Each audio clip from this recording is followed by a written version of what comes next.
Healthy കഞ്ഞി ഉണ്ടാക്കാൻ വേണ്ടി 1/2 കപ്പ് പൊടിയരി, അതായത് ചെമ്പ പൊടിയരിയാണ് ഞാൻ ഇവിടെ എടുത്തിരിക്കുന്നത് കേട്ടോ. തവിട്ടുള്ള പൊടിയരി, അത് നന്നായിട്ടൊന്ന് കഴുകിയിട്ട് പ്രഷർ കുക്കറിലേക്ക് ഇട്ട് കൊടുക്കാം. പിന്നെ 1/4 കപ്പ് ഉലുവ ഉണ്ടല്ലോ, തലേ ദിവസം തന്നെ വെള്ളത്തിലിട്ട് കുതിർത്തതാണ്, അതിട്ട് കൊടുക്കുകയാണ്. അതുപോലെ തന്നെ മുളപ്പിച്ച ചെറുപയർ പരിപ്പ് 1/4 കപ്പോളം ഇതിലേക്ക് ഇട്ട് കൊടുക്കുന്നുണ്ട്.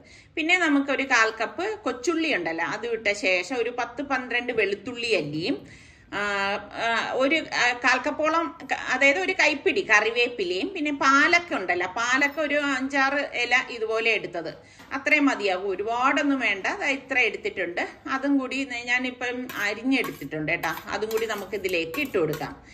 അപ്പം ഇതെല്ലാം നല്ല ഹെൽത്തി ആയിട്ടുള്ള സംഭവങ്ങളാണ്. എന്നിട്ട് നമുക്ക് ഇതിലേക്ക് പാകത്തിനുള്ള ഉപ്പിട്ട് കൊടുക്കണം. അപ്പൊ ആദ്യം ഉപ്പിടുമ്പം പിന്നെ നമ്മൾ ചേർക്കണ്ടല്ലോ. പിന്നെ ഞാനിവിടെ ഒരു 1/4 കപ്പോളം കടലയുണ്ടല്ലോ, കറുത്ത കടല ഇട്ടിരിക്കുന്നത്. പിന്നെ നമുക്കിതിലേക്ക് ചൂടുവെള്ളം ഒഴിച്ചു കൊടുക്കാം.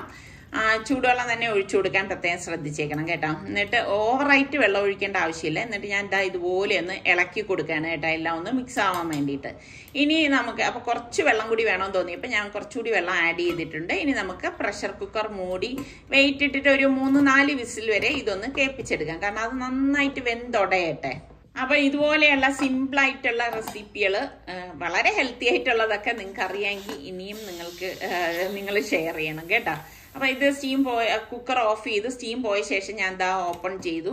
കണ്ടോ, നമ്മളുടെ റൈസും കടലയും എല്ലാം കാണാത്ത രീതിയിൽ അത് വെന്തൊടഞ്ഞു വന്നിട്ടുണ്ട്. അപ്പൊ എനിക്ക് തോന്നി കുറച്ചധികം വെള്ളം കൂടി ഞാൻ ഒഴിക്കണമായിരുന്നു എന്ന് തോന്നി. കുഴപ്പമില്ല കേട്ടോ.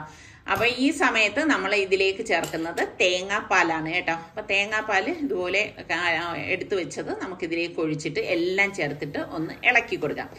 അപ്പം വെള്ളം തീരെ അങ്ങ് വറ്റിപ്പോയത് കൊണ്ടാണ് ഇതുപോലെ കുറുകിയിരിക്കുന്നത്. അപ്പം നിങ്ങൾ എടുക്കുമ്പോൾ കുറച്ചുകൂടി വെള്ളം കൂട്ടിയിട്ട് എടുത്താൽ മതി കേട്ടോ.